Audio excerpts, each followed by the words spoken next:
Okay, well, we might get started. Yeah, as you say, Nick, there's probably quite a few people out dealing with kids at the moment. But we are recording this, so it will be available on the gateway once we've edited it up.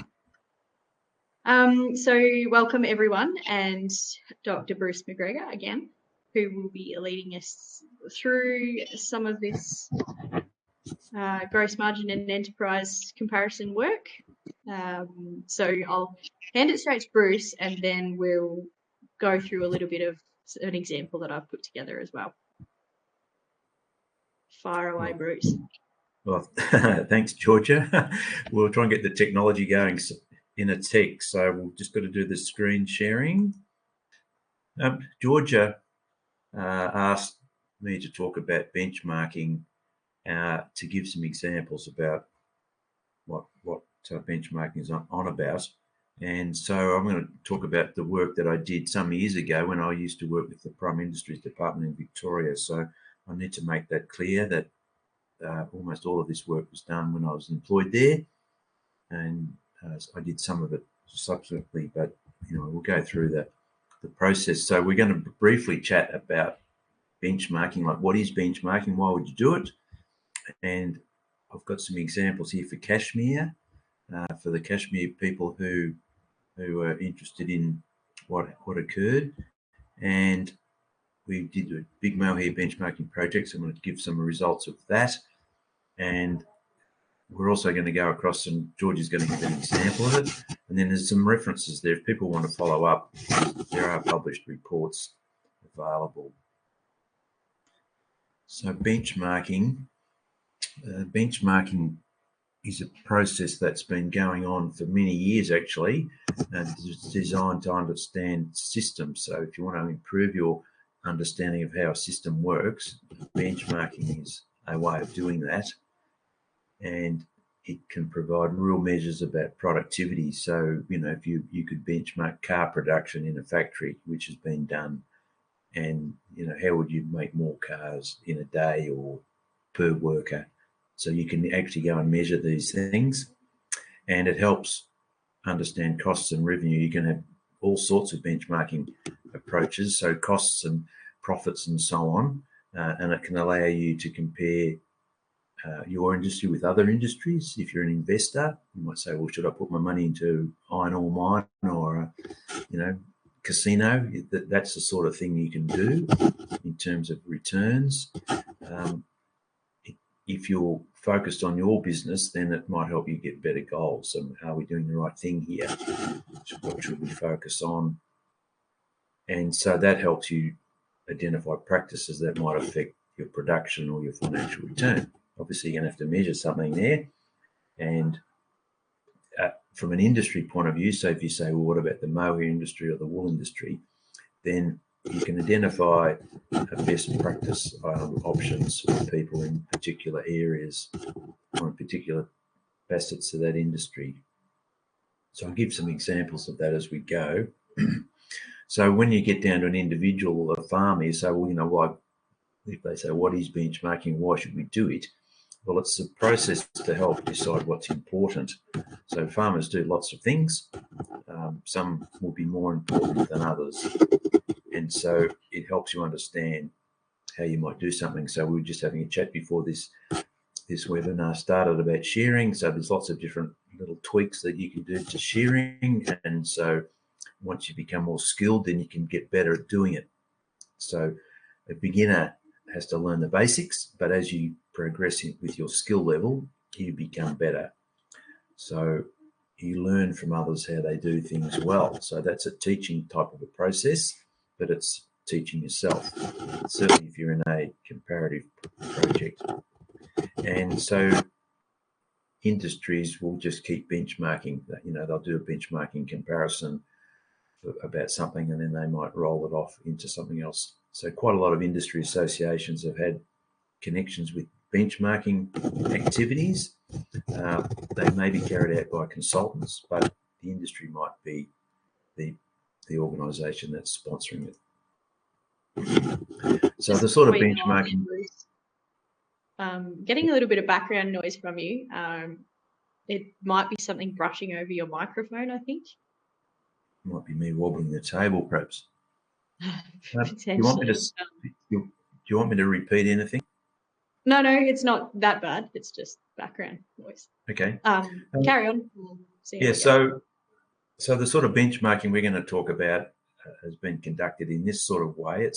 The work we did was based on long-term benchmarking programs undertaken by Prom Industries in a number of states. I mean, I've modelled it more closely on Victoria, but the farm economists worked with economists in other states. There weren't necessarily national projects, but they were all similar.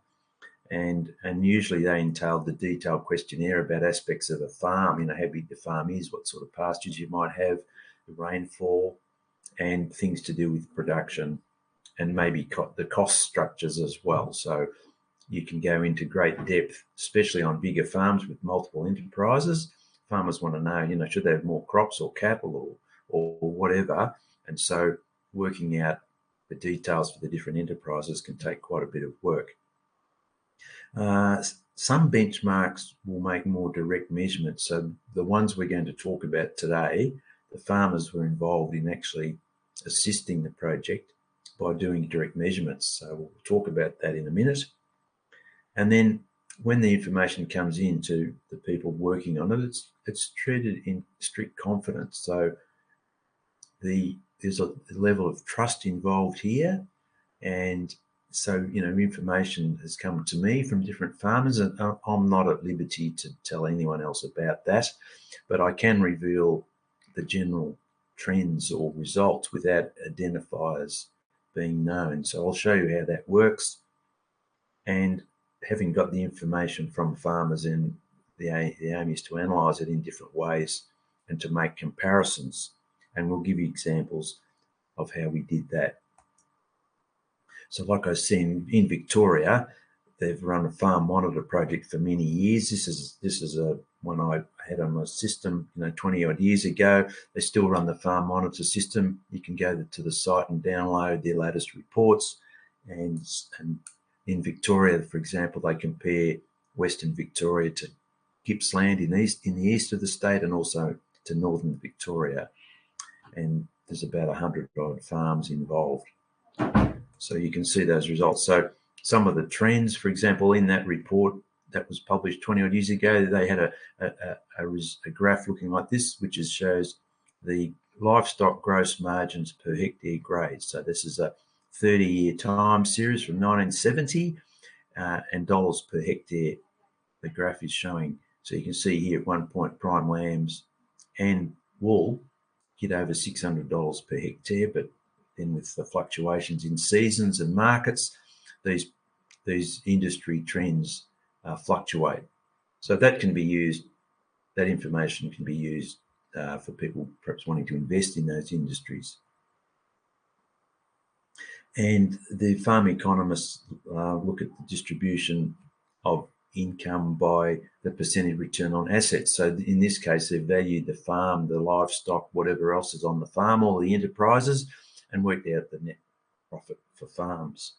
And so you can see here there are some farms which have had a high return in that particular year, 10% or more, and there's other farms that struggle to break even.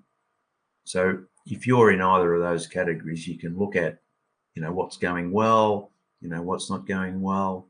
Maybe the farmer's not struggling to make a return, had drought, so that's an easy explanation, but there could be other things happening which are important. So for example, maybe these farmers here used more fertilizer, or they had a different genetic stock or something like that. Maybe they were quite big farms. So there are some variations here due to size of the enterprise, which you can adjust for, but those adjustments are never perfect. So I'll just talk very briefly about the cashmere production and processing benchmarks. So this is the Australian cashmere industry, and they were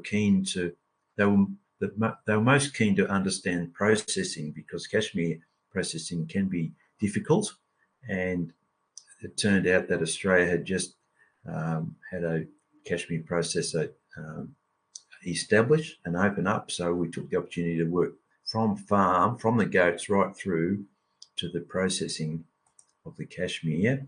But we had the farmers do a number of things. So in this case, they had to measure their live weight of their goats by weighing them every month. They didn't have to weigh all of their goats, but we wanted them to weigh at the same goats each time. So they might have weighed 20 goats each time and numbered them, but some farmers weighed all their goats. Once they got into it, they were quite happy. So the different numbers here represent different farms. So you've got farm 5 here. You can see the average weight of the 2-year-old goats was about 20 kilos. And it's important to understand that that farm was in a drought at the time. So they just had to try and maintain the live weight of their goats. But farm 4, for example, the goats were over 35 kilos for most of the year. So within the cashmere industry, people started to realise that not all their goats are the same, and that different farmers were certainly experiencing different conditions. So farm 2, for example, the 2-year-old goat started at about 25 kilos at the end of spring, but by June, they're up to about 35 kilos. So they were grew quite a lot. And these changes in live weight can impact reproductive performance as well as cashmere production. Now I've got some graphs here from 4 different farms. So this information is showing you the 2-year-old does, which we just saw, but also the other age groups that the farmers had. So it gave farmers an idea about the gain over the animal's lifetime, and we were able to analyse this information later on when it came to looking at fibre diameter and other things to do with cashmere. This is a different farm, different sort of live weight. So you can see this particular farm here, the 2-year-old does are relatively light, and the 5-year-old does are over 50. So the scales here aren't quite the same. These goats here are closer to 50 kilograms all the year. These ones are more like 35 to 40 kilos. Here's another farm that had the young 1-year-old goats they weighed. So these are weaners really coming in, and a different farm with the live weights. So benchmarking this helps the farmers within their farm, but also they can make these comparisons between the farms. What am I doing right? How did you do that? They can have a chat about it without necessarily revealing who they are.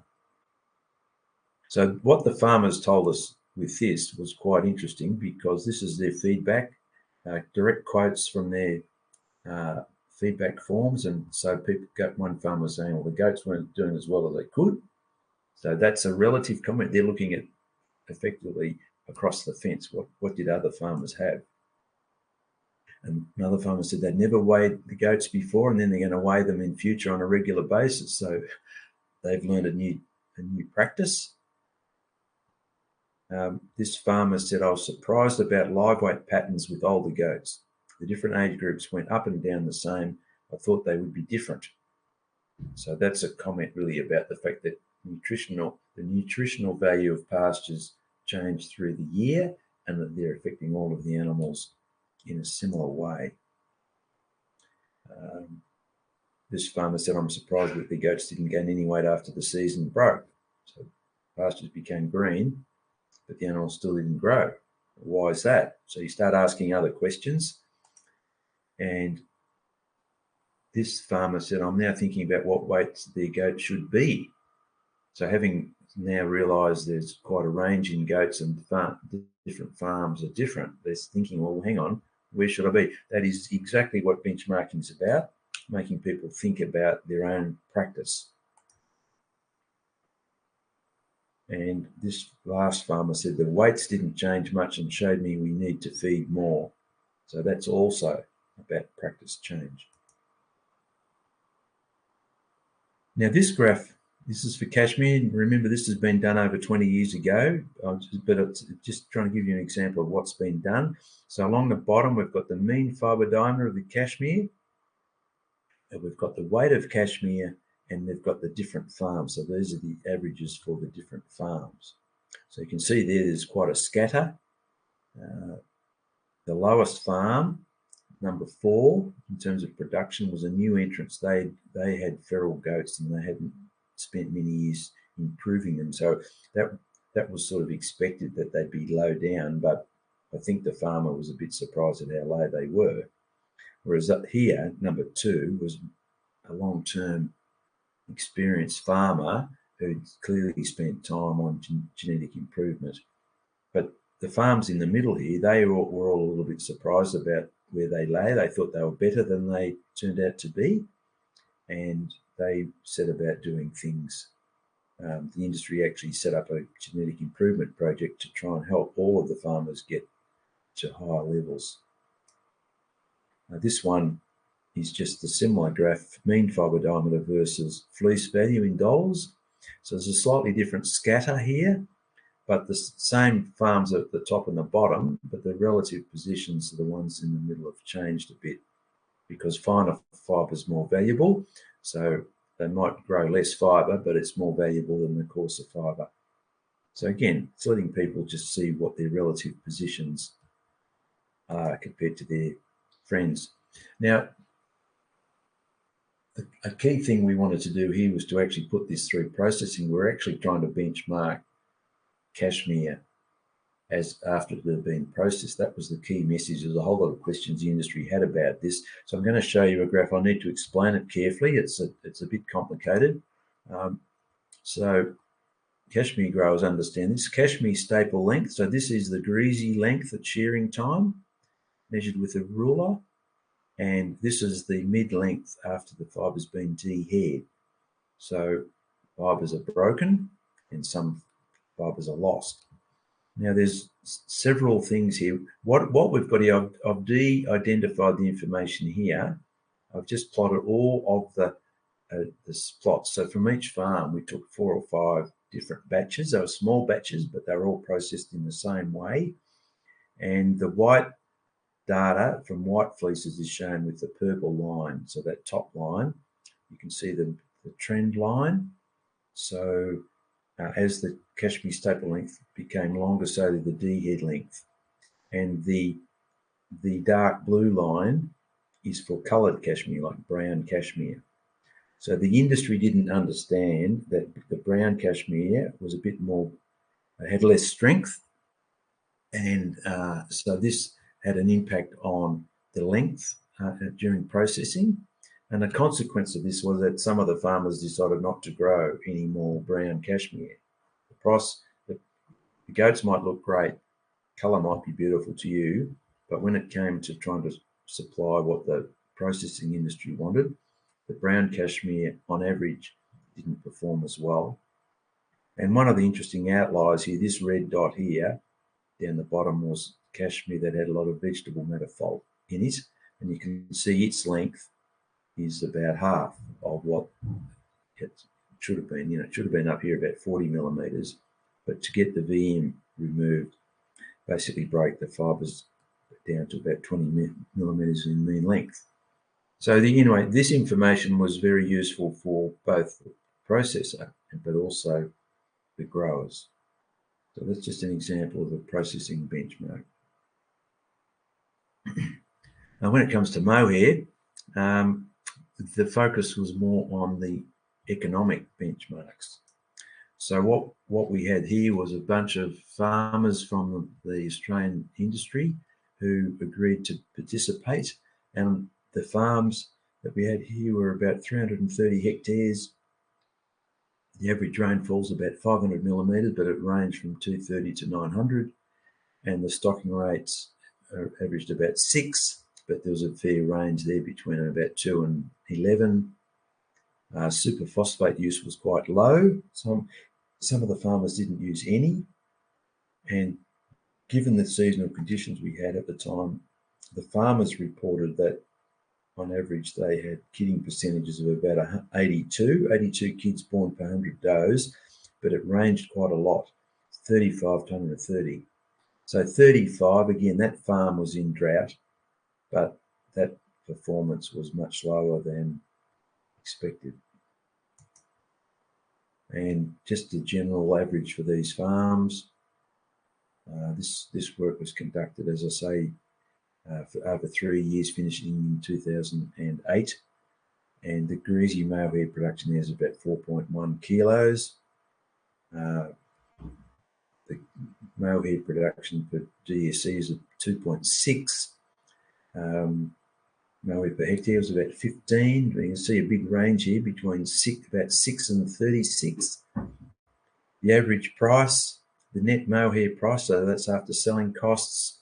At the time, mohair prices were sort of moderate for the time. They weren't super high for the time, certainly not as high as they are today, but they averaged $13.15, but the range was quite large, from about $7.50 to $18. So it's about twice the big range in net mohair price. And so that gave a big range in what we call the gross margin. So that's the returns of for the goat per DSE relative to the costs of actually managing that goat. And so we're going to show a few graphs of this information. We did get the farmers to weigh their goats, and the first metric really is weaning weight. So the farmers made their own decisions. This is their normal practice, what they did. All I asked them to do was to weigh them and to follow the weighing protocol. And so the ages differ a little here, but this is what the farmers were doing. So this farm, the weaning weight was, the mean is less than 13 kilos. So I'll just go through this, what's called a box plot. So if we look at the second box plot, the box is where 50% of all the animals lie. That's half of the animals, with that horizontal line being the median point. So that means half of the goats are heavier and half of the goats are lighter. And then you've got the whiskers on the box plot showing you where most of the rest of the goats lie, whether it's up or down. So there's 25% below, 25% above, and there's an outlier. So that is the biggest outlier. So there's one goat, for example, that was weaned at 22 kilos. It might have been an early born goat kid. It might have been a single kid. It might have been a male kid. There's always reasons why there's a big goat. And conversely, the low point might well have been a twin born late, and might have been a female kid. So you get this variation, natural variation, but you can see between the farms, there's quite a bit of difference. So this farmer here, in fact, all three at the end here, they're weaning their kids closer to 18 kilos, where these farms here, it's 15 kilos or less. So that's quite a difference, really, that can impact on survival. The mohair farmers also weighed their goats of different ages. So you can see here the trend here, that's farm 12, at the different ages and the different live weights. So again, we've basically got these weaning weights down here, sort of 13 to 18 kilos. That's basically that point. But then the goats are hitting 40, 45 kilos at 4.5 years of age. And this farmer had the goats at 50 kilos, 6.5. So that's the average weight, average of that age group.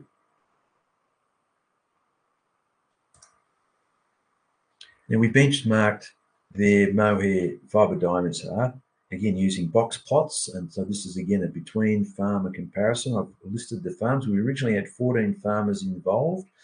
Some farmers did some things, but not others. And some of them took their mohair samples but decided that they didn't want to share them. So I don't have the data for them, but they could see what these results were. You could actually benchmark yourself if you have the rest of this information. You can see here for the farms. So again, this is the first shearing is shown in red here at the bottom, and it's sort of 21 microns approximately to 24 microns, sort of the upper limit for the first shearing, the lower limit being more like 18.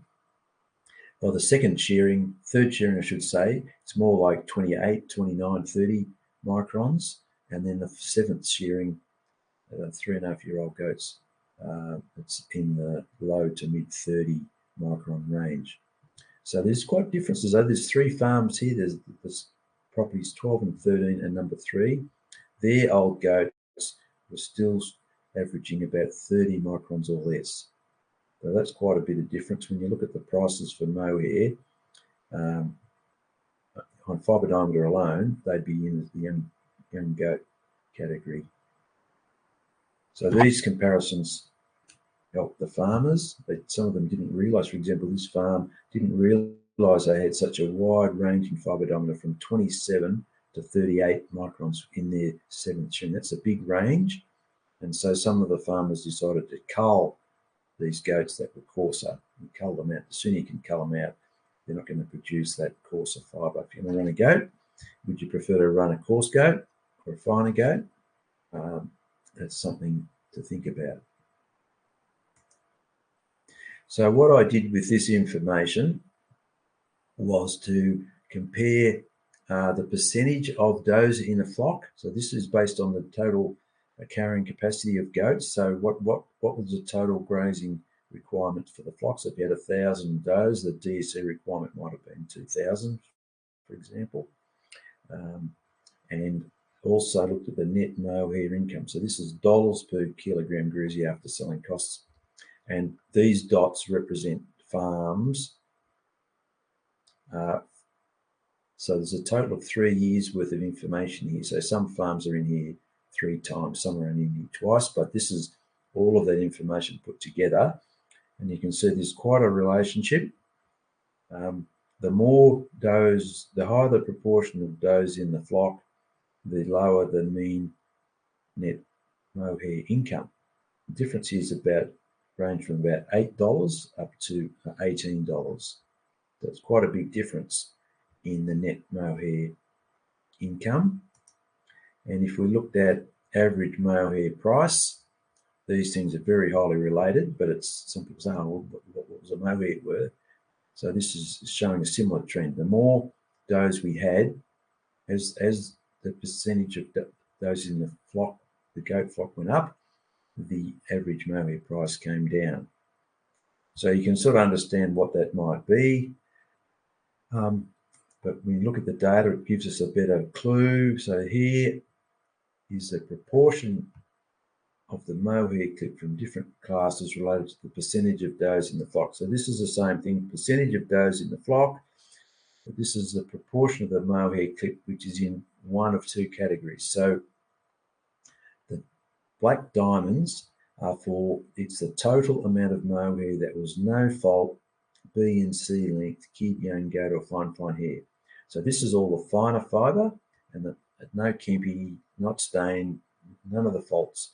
So as the proportion of does in the flock went up, the proportion of this finer fibre declined. So there's more stained mohair, for example. There's more out sorts of the fibre, and that's what the other graph shows. The little triangles here is a total for fine hair, and stained mohair. So this is a lower value mohair, and it's gone up as the proportion of does in the flock changed. So farmers can compare themselves with. They can go, oh, that's me. That's, look at the different things and think about what they're doing and how they want to derive their income. They might like breeding goats and kids and so on. That's fine. That's their choice. But if they're trying to optimize income, then this information might mean they might alter their composition in their flock. So you can see within. You might say, I'm quite happy to have, say, 2/3 of my flock as does. Looking at this sort of part of the graph, you can see there's still quite a variation in particular farms. This farm is achieving nearly 70% in the fine category, where similar farms, it's more like 40% here.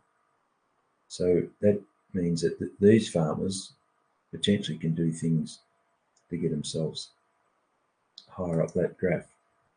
So one of the conclusions was there was a range in the proportion of mohair which was stained, from different farms. So it shows it's possible to manage breeding goats, and also the way you class the fibre to restrict the proportion of stained mohair from the high of 24% to the lower value of about 6.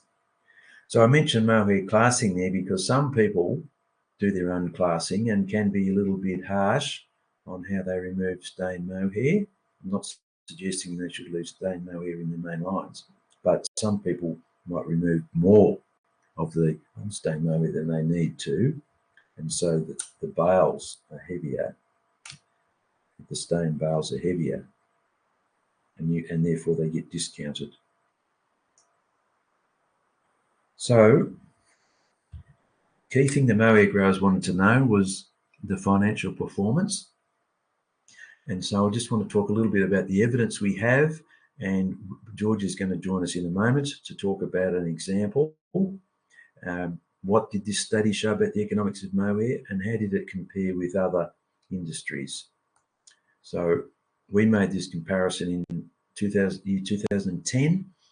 What I did was to use the information from the Wool Farm Monitor project. So we deliberately chose smaller farms that were similar in size or closer in size to the mohair farms, and we tried to choose a similar grazing areas. We didn't want to say go to the really wet areas, for example, because we didn't have mohair growers there.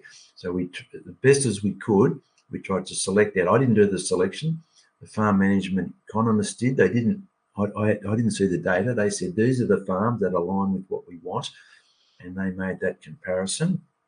And we had the data from the mohair surveys and from looking at the farmers' mohair sale invoices and so on that they received back from their brokers. So this is the grazed area for mohair, and for wool farms a little bit bigger, but as close as we could get. Rainfall, we got that pretty close. It's very similar, 400 to 500, 600 millimetres. Stocking rates, the sheep farmers tended to have higher stocking rates. They had more improved pastures, and they used more superphosphate. You can see these wool growers using sort of 4 to 6 kilograms of super, whereas the mohair farmers went from using almost none to about 5. And then in terms of kidding percentages and lambing percentages, the range for the mohair growers was about 65 to 94, and the wool growers was a bit in the middle of that 70 to 80%. And the comparisons showed the following things. So fibre production per head, these goats grew 4.15 kilos, and the sheep about 5.1. Greasy fibre per DSE, mohair was a bit lower, 2.6 compared to 3.2. Greasy mohair per hectare was for mohair about 16 and for wool about 34. So they had more sheep and they grew a little bit more wool. So the fibre production per hectare was higher. If you looked at the net prices at that time, mohair was about $13 and wool a bit over $8. And so the gross margin came out in favour of the goats. In fact, the gross margins for goats were about twice of that of the wool growers, and that's per DSE. And when you adjusted for stocking rate per hectare, the goats were still about 10% higher than those wool enterprises. So I can be very confident about these values for the wool industry. The farm monitor scheme had been going for 40 years. The established farmers, the protocols are understood, and we can have great confidence. Mohair, we didn't have as many participants, and some of them were grazing goats in harsher areas that slightly drier, and they didn't use as much super. So the production figures here, in a sense, were less. You could say you could have less confidence about them, but that's what we had, and the analysis has been done exactly the same as the wool. So we haven't tried to do anything shonky here. Tried to get this as objective as possible. So I think it's best to go to Georgia for a few minutes before I finish. Yeah, how do we get across to you, Georgia? Beautiful. Thanks, Bruce. Just stop sharing your screen. Yeah. That's Stop the sharing. one. How's and that? I can check in.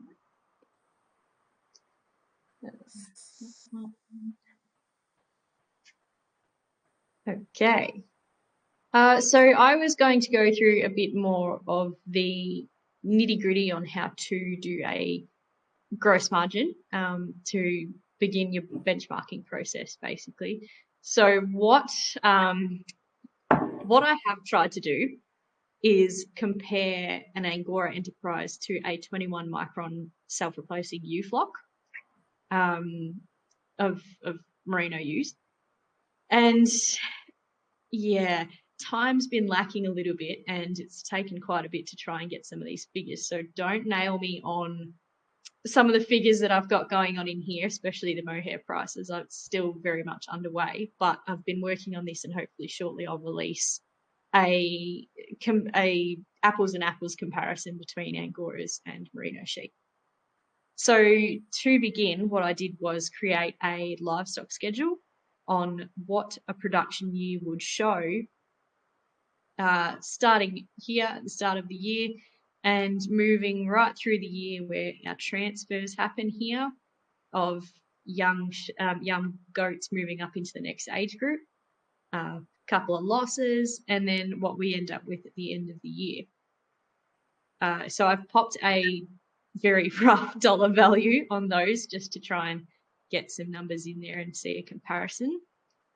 And I've also allocated a DSE rating to each of those livestock classes here so that we can get a gross margin per DSE value at the end.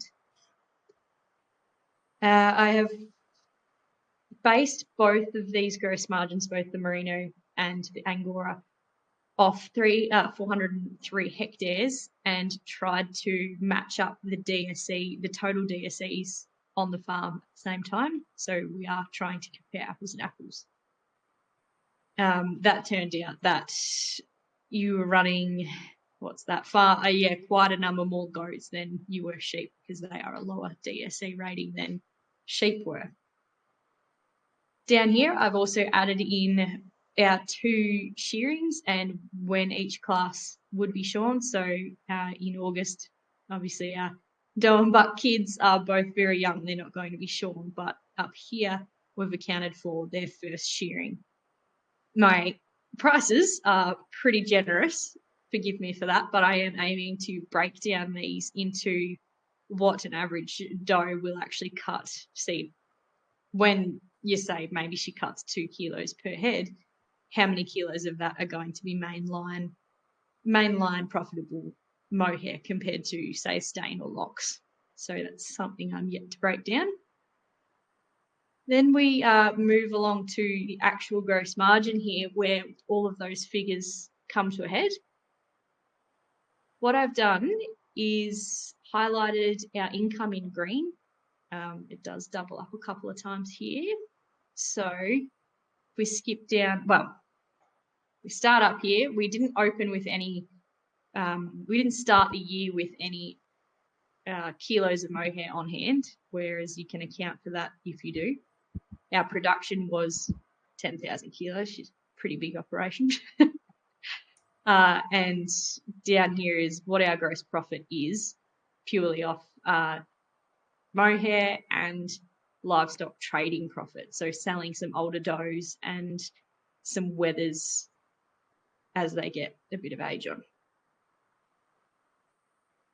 Here is the breakdown where our kilograms for each month, each shearing came in, and our greasy price and yield percentage, which then gives us our clean price and what our overall income there is.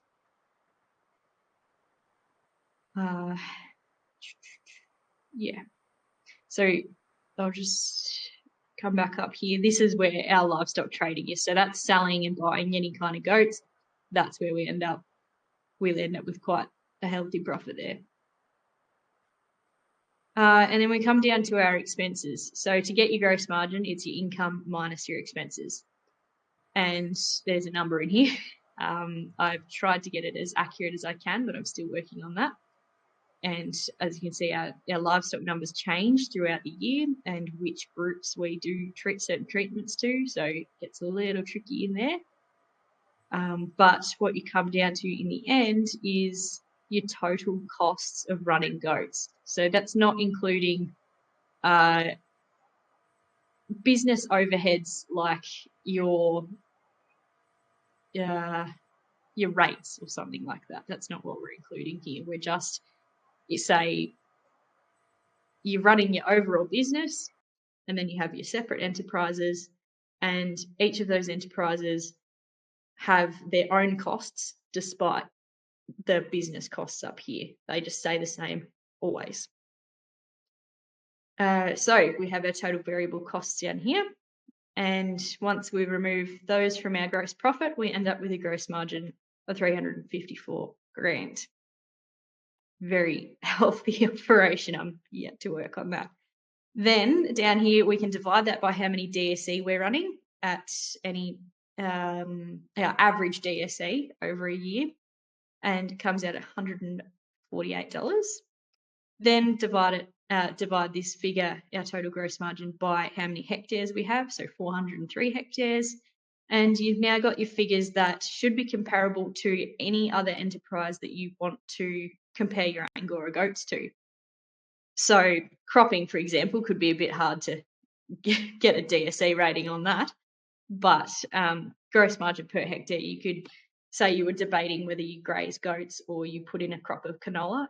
Your gross margin per hectare will give you a really good indication of which one is going to be the more profitable enterprise. So I did this same thing with sheep, our 21 micron U flock, and our total income was 260,000. Our variable costs, which are generally around a third, which is where we like to operate, was 100,000, bringing our gross margin to 158,000. Quite a big difference here when comparing apples and apples. I aimed to get the same DSE rating for both flocks and the same hectares for both flocks, so that these two numbers are perfectly comparable. Turns out the Angoras, as we love to hear it, were far more profitable at this point. So to do this sort of thing, you can create your own spreadsheet, or there are many, many templates online. As Bruce said, finding benchmarking figures on things such as the Farm Monitor project are a really good way to cut out half your work, I suppose, as long as you know that you're going to be comparing apples and apples with hectares and DSE. Other options are outsourcing this sort of gross margin work and benchmarking. Companies like Agrista or Aggregate Counselling do this sort of work, obviously for a fee. And the Rural Financial Counselling Service of New South Wales also have a benchmarking option as well. There are many examples out there, such as the Grains Research Development Company, the New South Wales Department of Ag. Many people put out gross margins on the average of whatever they're looking at, say cropping or livestock of any kind, and that can save half of your work as long as you know what you're comparing, really. So yeah, hopefully that made sense, and hopefully very soon I'll have those wonderful figures for Angoras to post out to the world and convince a few people what they should be doing. Yeah, if there's any questions, we'll hand back over to Bruce and then we'll tackle them at the end.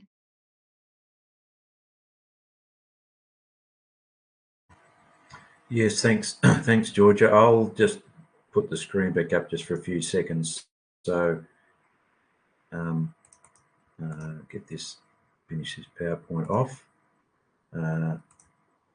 So, what's happened with the studies that have been done in the past with mohair and what George is currently working on, the financial returns for mohair in these studies exceed that from wool. So these are averages. You remember the averages. It doesn't mean every enterprise will exceed, but that seems to be a consistent trend.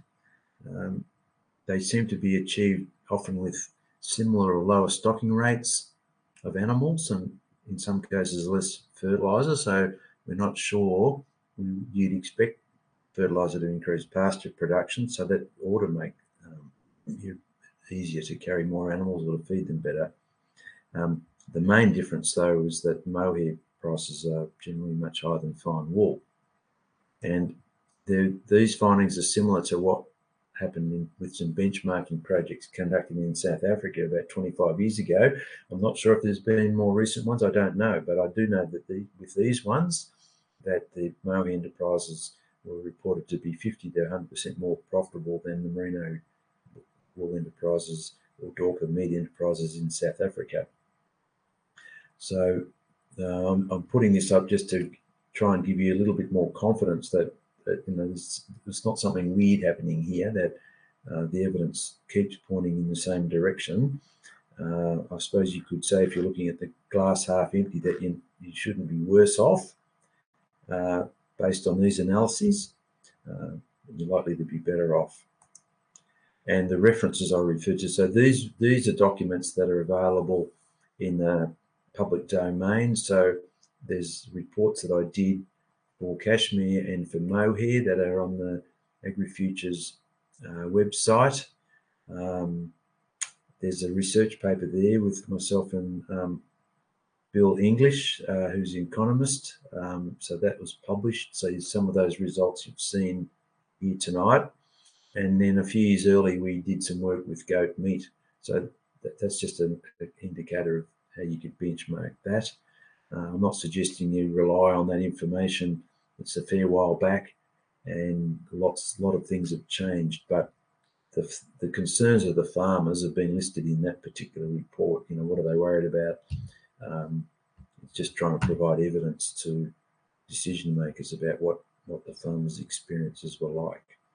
So Georgia can provide these documents if you really want to see them. They're there on the public record, and there's more graphs and information within those reports. So I think that's all there needs to be said about that, Georgia. Really? No, that's perfect. Thank you. I will aim to get those references on the gateway if they're not already. I'll double check and make them available to everybody. We'll open up for any questions now, if you like.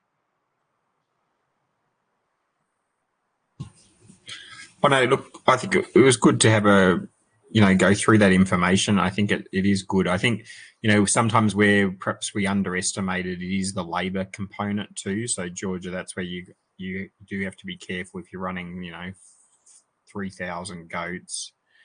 You are going to have a lot of labour, but that it is still interesting to see that information. And I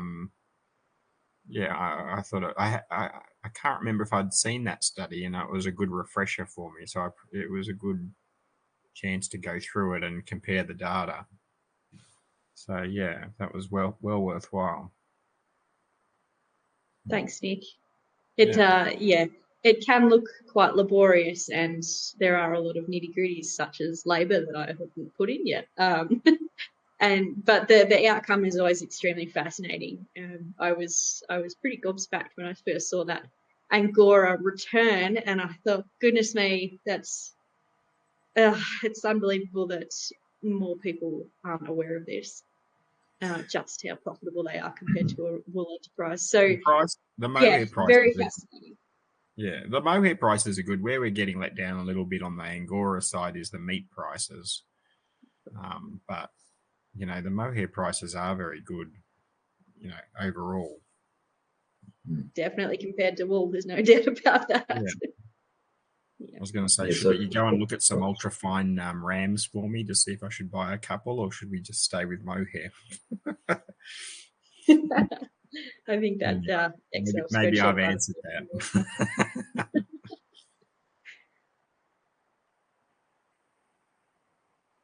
That's all from my side. Yeah, thanks, Nick. some with other this the farm monitor project, they always had an allowance for labour. So back in 2002, I think the allowance they made was $65,000 for the farm manager, and then proceeded from that point. So yeah, you do have to make an allowance. Yeah. So it's a question about the whole farm. You know, what's the whole farm story going to be like? So you've got rates, insurance, anything else that farmers might have that are overheads would have to be included to look at the whole farm profitability.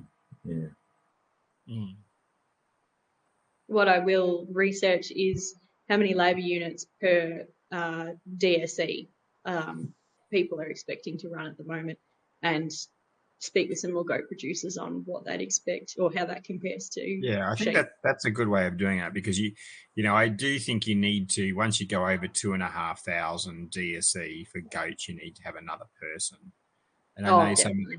the sheep guys have a sort of a, you know, like you were saying with they sort of have a rough number that there's a rough number that they have as well. I think it's 2,500 or 3,000 sheep. They have to have an extra person, but maybe it's 5,000. But they wouldn't. You would know that anyway, like by talking to them. But Yeah, they are higher labour. There is a little bit more labour in them. I think that's where, you know, South Africa traditionally has probably, you know, had an advantage because they have, you know, the labour pool of people, but, you know, at the same time, more efficiency and getting good farming systems can help us run them here too.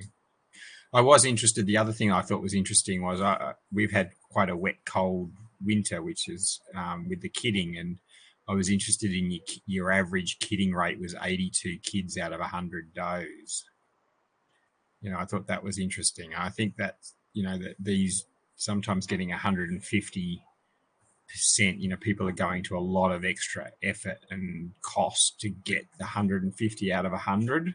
So it's good to, you know, from a commercial viewpoint, I think they generally don't kid as well as you think they do. I think, you know, like if you're not really pushing a lot of labor and a lot of cost into them, you know, to get that high rate. So it is interesting from I think that's what I'm trying to say is from a commercial side. I think sometimes we can't overpromise on that. You can't say to people, oh, you know, you breed 500 does, you'll get 750 kids without a lot of extra labor and cost. So maybe that's where we need to say, well, if you have 500 does and you get 450 live kids, you've probably done okay.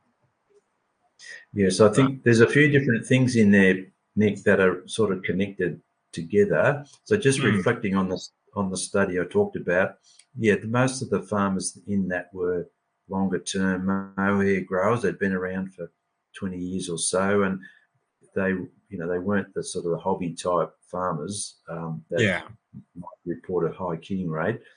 And so they were prepared to go with the flow a bit. You know, they knew that things are tough. Okay, well, the goats will lose weight. That was their sort of attitude. So I think that's trying to describe who was in that study. The connections that are important for kidding are ovulation rates and kidding percentages are higher with heavier does.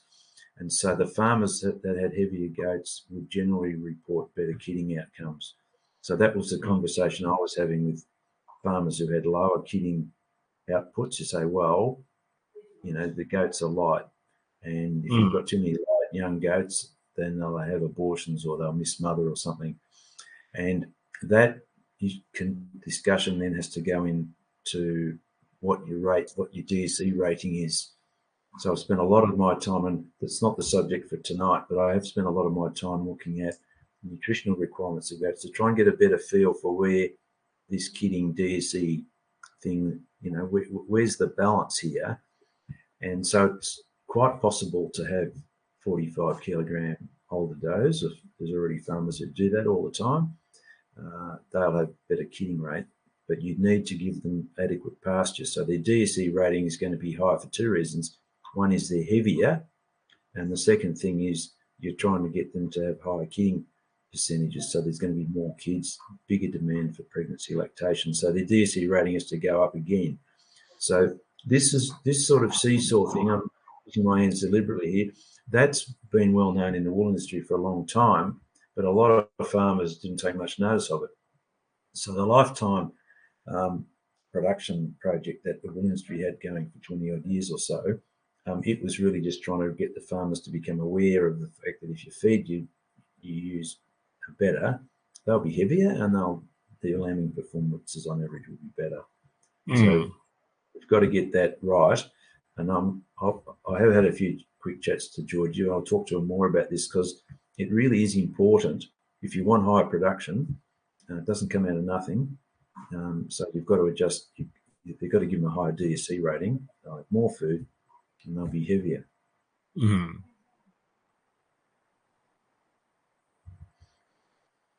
But of course, you'll have less animals on your farm. Yeah. So that the limitation is, here's your farm, and let's say in Georgia's case, let's say she's talking about 1,000 DSC. So you've got 1,000 DSC. You might be able to run 1,000 sheep wethers or something on it. That's what a DSC is about. But you can't run 1,000 ewes. You can only run, 500 or 600. And if you've got does with kids, it might only be 400.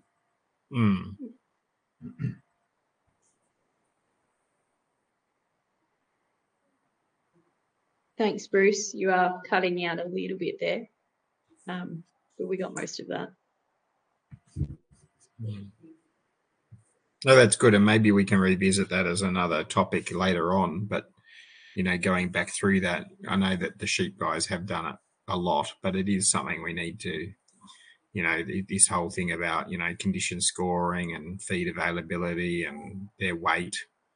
It's potentially a webinar in the future, I think, because it is important to benchmark what the weight should be of breeding does and to lift the success, I suppose. That's what I hear sometimes is, they get into goats and they have these terrible kidding percentages, like really terrible, and then they just give up and get out of them. So they, and I think that's where we probably can help people. The other thing I picked up on, I'll finish off, is the weather. Obviously, those herds have a lot of wethers. When you looked at dollars per kilos, we shouldn't be selling all our wethers. We should be keeping a few more wethers, because the more, if you take your herd to 90% does, which traditionally the stud guys have done, like we get rid of our wethers pretty early because they're taking up space. But what it's doing is it's potentially reducing our profitability or our mohair income, which is what I'm interested in at the moment. So if I'm running 1,000 goats, how do I maximize my mohair income? Well, it probably shows that I shouldn't be having 90% of them shouldn't be does. So that's an interesting thing too that I picked up. I thought the interesting thing there was the quality went up with fewer does. Yeah. Usually I would expect more weight for wethers, but I wouldn't have thought there was an increase in quality for wethers. Yes, well, David probably can answer that because he shears them, but they generally, what do you find, David, with shearing wethers versus does? Generally, yes, because the does, say wet does, you might say, aren't, or wethers don't have the same pressures as wet does would. Their fleeces are a lot younger, longer. So and it would be the same if you just ran dry does as well. They do better all around with their body score and weight and so forth, as well as excuse me, fleece quality. They can hold it for longer. Also, yes, a lot comes down to genetics. Yes, I've done an experiment. I can't talk about it tonight, but we actually deliberately ran in the same paddocks twin-bearing does, single-bearing does, and dry does quite deliberately, so to try and quantify the differences. So I can't talk to that tonight because I don't have the information here. But the what drives mohair fibre diameter? A big driver is live weight. So that on average, as a goat becomes heavier, the fibre becomes coarser. So once the goats get to a certain size, then the price per kilo is going to drop off. So that's obviously, there's some point with wethers where you say, well, you might take 3 shearings off them, for example, and then say, well, we need that space for the next lot coming along. But that's a balancing act that individual farmers would have to look at. And I think the data we showed for the farms with a lot of does, they tended to have quite a lot of older does, so they're going to be heavier and grow coarser mohair. So there's things in there about selection of does and genetics, but there's also at what point do you replace those older does? I mean, they're going to have more kids. They're bigger and heavier, but the mohair value won't be as great on average. And what you generally find with those type of older does, their profitability is in their kids rather than the fibre itself. Yes, and Sandra made the point just before we started that too many does lose their teats during shearing, and so that's one of those things that you've got to watch carefully if you keep them for longer. Did I get that right, Sandra?